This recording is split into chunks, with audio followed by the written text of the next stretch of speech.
Samantala, pamahalaang panlungsod naman ng Davao City, patuloy ang pagbibigay ng tulong sa nasa 50,000 nitong scholars. Ang ulat mula naman sa aming kasama si Pengalinho ng Radyo ng Bayan Davao.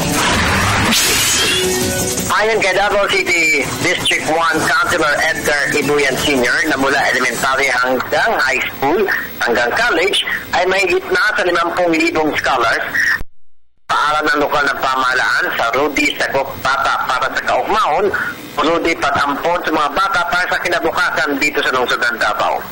Anya simula pa 2007 hanggang 2014 ay umabot na sa 20 milyong piso ang inilaang pondo ng lokal na pamahalaan para sa mga benepisyaryo na mababa lamang ang income o walang income ng mga magulang at ang iba ay mga walang magulang.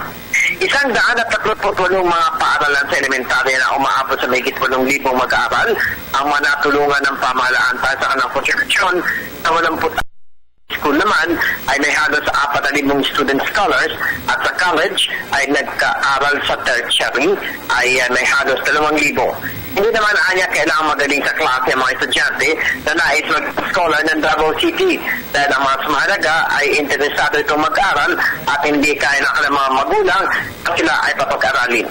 Dahil mga magagaling naman sa academics na matataas sa mga grado ang sinasalo ni Davao City Mayor Digo Duterte para mabigyan ng scholarship at makapagtapos ng pag-aaral sa kolehiyo. Para sa Telebisyon ng Bayan. Sa Radyo ng Bayan, Davao.